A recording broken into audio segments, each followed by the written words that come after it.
Okay, so let's wrap up this particular lecture with pseudocode.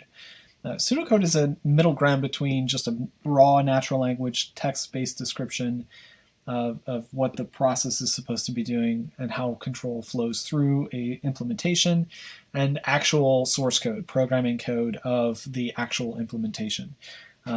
Typically, this is only done for parts of the system. You wouldn't usually write out pseudocode for the entire program.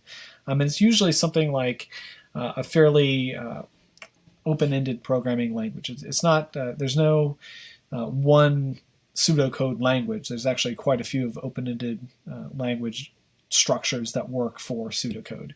But the idea is that we want to have like all the control flow structures written using something fairly structured like you would see in source code, but all of the actions, all of the function actions can be written in something closer to natural language text. The main reason for this is that you want to actually pay attention to data as decisions are made about it. And so you're going to want to reference data by name, using specific data elements consistent with the data flow diagram and all of the elements in the data flow diagram that you have. All the decision points, the iteration points need to be precisely defined as well. And that makes for good pseudocode. So here is some example of pseudocode. And you can see that we have all those control flow points very precisely defined. If, and then we have a natural language statement if it is the end of the week. Then, if all the timesheets have been submitted, again, another natural language text, and you could write a function that would calculate whether it's the end of the week or whether all the timesheets have been submitted, and that's totally fine. That actually is probably what you would have to do in a actual functional system, but because this is pseudocode, we can get away with natural language statements here. Then for each, this is a for each loop, another control flow structure that you have to be very precise about. And now we get into some data elements, right? Calculate gross pay, calculate taxes, calculate net pay. These data items, you would want these to be precise as well and to map up with things that you have in something like a data flow diagram, right? Then it'd be easier to map this pseudocode to where it actually is implementing something in a data flow diagram or perhaps a control flow diagram. Okay, so this is a very basic piece of pseudocode. It may actually be too simple to be used in practice. Most of the time when you're doing pseudocode, it is to highlight the control flow for a somewhat complicated process or a somewhat complicated piece of the system. I don't know that this would necessarily qualify for most systems. But here's another example of pseudocode that does actually get into a little bit more complexity where we're converting characters to integers in a loop. And you can see how the complexity here is just a little bit higher.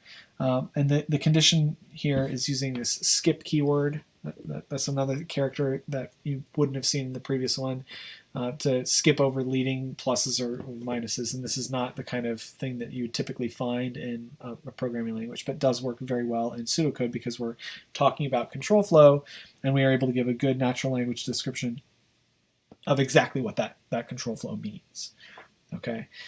Now, you don't need to be able to go through all of the examples of pseudocode that you see in the textbook or all the examples that we've covered here in the slides with perfect understanding of what the process is. What I'm interested in making sure you understand about pseudocode, though, is what makes pseudocode useful, right? Highlighting all of the function parameters, the control points, the decision points, and then being able to map actual data items back to something like a data flow diagram while still getting a sense of what the process is intended to do and how it's intended to do it. And then the last design artifact that we need to talk about is a traceability matrix. So if you are tracing your design artifacts to requirements, you have a couple of different options, but the traceability matrix is by far the most common option.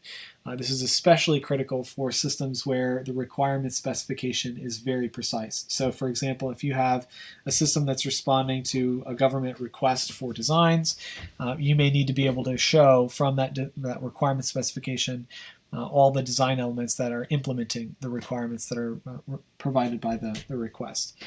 And this is a great artifact for doing that sort of thing. You would basically be able to do this in Excel, a lot of other very similar tools where you would have numbered requirements elements typically in the first column, and then each row would be listing all the design elements that are required to implement that particular requirement. So in this particular case, all of these columns refer to design elements, module 1, function Y, function Z, and so forth.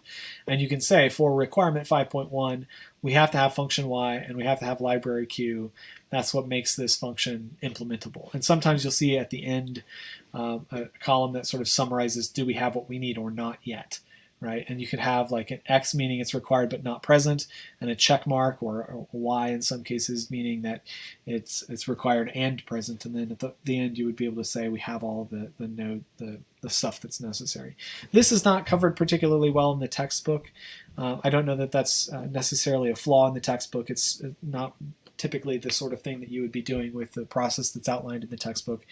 This is more of a formal approach to doing software design for systems where you do have that very precise specification up front.